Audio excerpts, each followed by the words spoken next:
A'ja Wilson just received the blow she had been dreading in every sleepless night. As Caitlin Clark strides into Team USA's December training camp, overseen by the legendary Sue Bird, Wilson is forced to watch from the shadows, sidelined. This isn't merely basketball anymore. This is a battle of legacies, a war for supremacy, and Wilson is suddenly on the losing side. The same woman who spent months mocking Clark's rookie season with her "I have a shoe too" campaign now watches helplessly as Clark claims a place on the world stage. It's a devastating public reminder. Wilson has been passed over. But what is it about Clark that ignites this burning envy in Wilson? Think about it. Let me know your take in the comments. Clark's invitation is no ordinary call. It's the line that separates contenders from legends. Team USA summoned her to Duke University for their high-stakes December training camp. This is the crucible that decides the 2026 World Cup roster and the 2028 Olympic team. For Clark, this is her first taste of senior national team competition as a professional, a proving ground where careers are forged and futures are decided. Sue Bird commands this operation with surgical precision, selecting players destined to shape American women's basketball for the decade ahead. Every pass, every decision, every flicker of leadership is scrutinized during these grueling 3 days. Impress her, and the doors to international stardom swing wide open. Fail, and you're left behind, fading into obscurity. As Clark steps onto Duke's legendary court, she is flanked by the game's brightest young talents. Paige Buers earns her first senior camp nod. Juju Watkins makes a striking debut. Angel Ree adds her fire to the mix. Cameron Brink and Aaliyah Boston complete this electrifying new wave. Together, they embody the next generation, the future of women's basketball on the global stage. Each debut a chapter in a story that will redefine the sport. At the helm, head coach Cara Lawson commands authority. Backed by WNBA coaches Natalie Nass, Nate Tibbetts, and Stephanie White, all experts who know talent when it appears. They've seen Clark dominate as a rookie and sophomore. Now they watch her face the fiercest players in the world. 3 days of relentless evaluation. Clark's Indiana teammate, Aaliyah Boston, is also there, their shared chemistry a potential weapon for international competition. Boston's defensive grit combined with Clark's offensive brilliance sparked magic in the WNBA, and Team USA's eyes are on this partnership. Could it be unstoppable on the global stage? Veterans like Jackie Young and Kelsey Plum bring their championship wisdom and international experience, but the spotlight is unmistakably on the future. Leadership, yes, but the spark, the energy, the raw skill is Clark's. This December camp isn't just a practice, it's the proving ground for America's next basketball dynasty. Duke will see the first formations of the 2026 World Cup roster.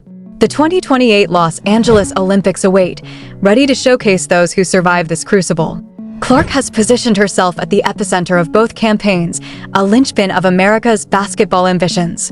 The invitation itself is a statement. Clark is not just a player. She is a force, a beacon, and Team USA's eyes are fixed firmly on her. Clark's WNBA campaigns had already proven she thrives under pressure. In Indiana's playoff battles, her leadership emerged like a wildfire, unstoppable and undeniable. Beyond the court, her reach stretched across continents, making her the perfect ambassador for international competition. Sue Bird and Team USA weren't just seeing a player, they were witnessing the rise of their program's face, a symbol of everything American women's basketball aspired to become. Clark's place at this historic camp marked more than another roster.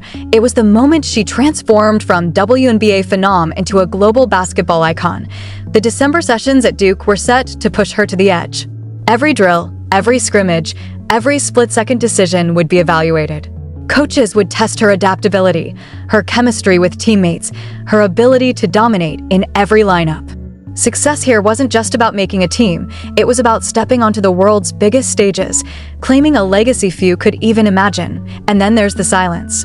The glaring absence of Wilson. Her empty seat spoke volumes, louder than any announcement. While Clark prepared to battle for international glory, Wilson remained trapped in her living room, forced to witness the dawn of a new generation from afar. The tide of American women's basketball had shifted, and Clark was at its very center. Wilson's reaction? A window into obsession, envy, and frustration. The seeds of jealousy had sprouted months ago, with each new Clark milestone digging deeper. It began with Clark's monumental Nike deal, a cultural earthquake in women's sports. Fans cheered, Wilson seethed. Her "I have a shoe too" campaign was a desperate, futile attempt to claim even a sliver of Clark's spotlight. Every post, every staged photo screamed insecurity, and the backlash was immediate. Social media saw right through it. Undeterred, Wilson doubled down. Weeks of cryptic messages, hashtags like "what is delayed is not denied," and veiled criticisms littered her accounts. Meanwhile, Clark's merchandise vanished off shelves within hours, a stark contrast that underscored the gap between instant legend and delayed ambition. Then came the Time Athlete of the Year award, the crown no one had expected, the recognition no one else could claim. Clark made history, while Wilson's frustration boiled over. Likes, shares, subtle digs, Wilson's social media became a theater of envy. She even attacked Clark's finances, claiming parity in speaking fees, a bold statement that only highlighted her growing insecurity and disconnect from reality. Every triumph Clark celebrated became another Wilson meltdown. Rookie season records sparked passive-aggressive interviews. Playoff brilliance drew complaints about experience. Clark's forays into golf and entertainment drew scorn. Wilson couldn't bear to let a moment pass without centering herself, painting a picture of a rivalry that existed only in her own mind. She retweeted critics, amplified doubts, and aligned with voices minimizing Clark's achievements, exposing the pettiness behind the jealousy. And now, Team USA had delivered the ultimate blow. Wilson was left behind. Clark ascended to global stardom while Wilson watched, powerless, as the most prestigious program in women's sports passed her by. Clark's meteoric rise wasn't luck, it was design. She embodied the transformation the sport demanded, drawing audiences, selling tickets, securing sponsors, and defining the global narrative. She was a cultural phenomenon, a consummate athlete, and a marketing juggernaut. Wilson's campaigns, delayed and tepid, paled in comparison. Clark's signature shoes and apparel sparked social media frenzy. Lines formed, websites crashed, and demand obliterated supply. Wilson's merchandise collected dust, an undeniable testament to who commanded influence. Clark's impact stretched beyond basketball courts. Viral videos had the LPGA Tour knocking at her door. Celebrity golf events, sponsorships, cross-sport fan engagement, all were now hers to command. While Wilson lingered in the shadows, Clark was defining what it meant to be a global athlete, unstoppable and untouchable, leaving the world and Wilson alike in awe. Golf brands are lining up to attach their names to Clark, eager for her to wield their equipment and appear at marquee events. She doesn't just bring basketball fans, she drags them into golf arenas, creating a crossover frenzy that bridges two sports and expands audiences in ways Wilson has never managed, in any arena or entertainment category. Forbes even took notice, placing Clark on their coveted 30 under 30 list, a recognition of her multi-industry business impact. This wasn't just about accolades, it was a signal. Clark shapes markets, drives sales, and creates entirely new revenue streams wherever she steps.